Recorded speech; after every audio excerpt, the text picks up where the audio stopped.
Assalamualaikum warahmatullahi wabarakatuh. Alhamdulillah wassalatu wassalamu ala rasulillah amma ba'du. Para pecinta Al-Quran yang berbahagia, pada kesempatan yang baik ini kita akan berlatih tartil Quran di surah Ali Imran ayat 56. Di sini kita akan mengetahui perbedaan antara idgham biguna dan yang bukan idgham biguna atau pengecualiannya. Mari kita simak bersama-sama. A'udzu billahi minasy syaithanir rajim.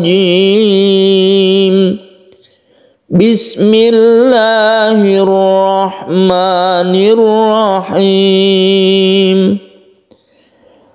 فَأَمَّا الَّذِينَ كَفَرُوا فَأُعَذِّبُهُمْ عَذَابًا شَدِيدًا فِي الدُّنْيَا وَالْآخِرَةِ وَمَا لَهُم مِّن نَاصِرِينَ. Para pecinta Al-Quran yang berbahagia, sebelum kita membahas tentang idgham biguna dan pengecualiannya, mari kita simak dari awal hukum-hukum tajwid yang ada di ayat.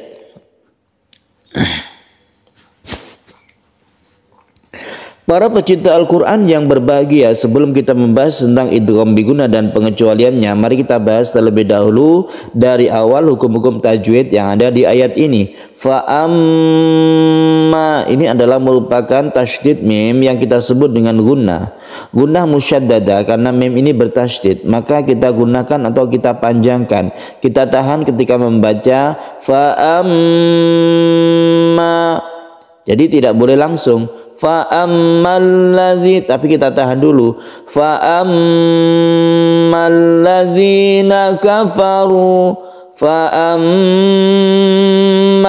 ladzina kafaru, fa'ammal ladzina kafaru fa'u'adzibuhum.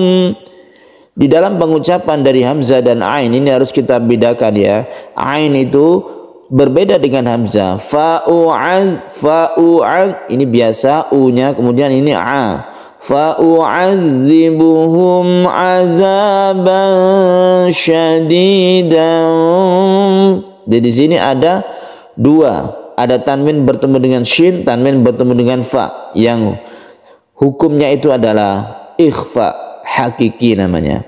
Ikhfa artinya samar, maka ketika kita membaca tanwin bertemu shin ini kita samarkan ya. Tidak boleh jelas, tidak boleh dimasukkan ke huruf berikutnya, tapi antara keduanya, antara idhar dan idgham, itu disebut dengan ikhfa. Caranya yaitu ketika kita membaca tanwin ini kita bersiap membaca shin. Azaban syadidan. Makanya pengucapan dari tanwin bertemu shin dan tanwin bertemu fa ini berbeda.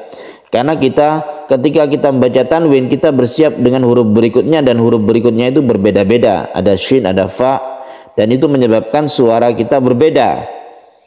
Maka yang condong ke huruf ang itu hanya kaf dan qaf. Selainnya itu menyesuaikan dengan hurufnya. Itu namanya ikhfa hakiki, yang jumlah hurufnya itu adalah 15. Fid dunya, ada al bertemu dengan dal, kita hukum bacaannya itu adalah idgham syamsiyah. Maka di sini diberi tasydid. Nah, kita bahas tentang idgham biguna itu ya. Idgham biguna itu kan apabila ada nun mati atau tanwin bertemu dengan huruf yanmu, ya, nun, mim, waw. Kalau di sini adalah contohnya itu nun bertemu dengan nun. Contoh ini merupakan contoh idgham biguna. Nun bertemu nun ini bisa juga dia itu disebut idgham mutamatsilan karena dia sama hurufnya. Tapi secara khusus dia ini merupakan idgham biguna. Idgham artinya dimasukkan masuk ke huruf berikutnya, yaitu huruf nun ditasydidkan karena masuk ke huruf nun, dan biguna didengungkan. Min nasirin, min nasirin. Ini disebut idgham biguna. Nah, pengecualiannya itu apa? Ini adalah contoh dari pengecualian dari idgham biguna. Kita tahu bahwa ya ini adalah huruf idgham biguna. Ada ya, nun, mim, waw, itu idgham biguna. Tapi kenapa di sini di dunia ini tidak diidghamkan? Idgham artinya masuk, tidak ditasydidkan ke ya. Padahal ini nun bertemu dengan ya. Maka inilah merupakan pengecualian dari idgham bi gunnah. Apa penyebabnya? Yaitu penyebabnya nun mati bertemu dengan ya ini terdapat dalam satu kata. Kalau dalam bahasa Arabnya itu satu kalimah. Dalam satu kata, maka dia itu tidak dibaca idgham bi gunnah. Lain dengan yang ini, nun bertemu dengan nun. Ada min tersendiri, nasirin tersendiri. Ini berbeda kata, di lain kata. Min tersendiri, nasirin tersendiri. Maka ini dibaca idgham bi gunnah. Tapi kalau satu kata, ini dunya artinya dunia. Ini satu kata atau satu kalimat. Maka ini dibaca idhar wajib. Apa artinya idhar? Yaitu jelas dan tidak berdengung. Jadi lain dengan yang nun mati bertemu dengan ya tapi lain kata. Itu idgham bi gunnah. Pengecualiannya idgham bi gunnah ini adalah contohnya yaitu dunya ini. Nun mati bertemu dengan ya dalam satu kata. Maka dia disebut dengan idhar wajib atau idhar mutlak. Membacanya harus jelas. Fid dunya, jelas di dalam membaca nunnya. Fid dunya, dan tidak didengungkan.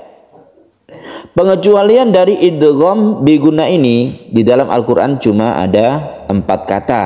Dunya, bunyan, sinwan, dan kinwan.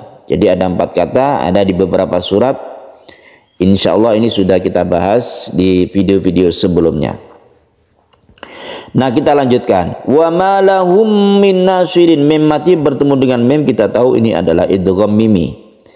Cuma kita perhatikan, mim bertemu dengan mim huruf yang sama, nun bertemu dengan nun huruf yang sama juga. Maka keduanya ini disebut idgham mutamatsilan ya. Tapi secara khusus memang untuk memudahkan, mim bertemu dengan mim itu idgham mimi, nun bertemu dengan nun ini adalah idgham bi gunnah. Tapi intinya keduanya itu adalah idgham mutamatsilan. Idgham mutamatsilan itu idgham yang sama-sama hurufnya. Ba bertemu dengan ba, ta bertemu dengan ta, mim bertemu dengan min, nun bertemu, itu idgham mutamatsilan secara umum. Min nasirin.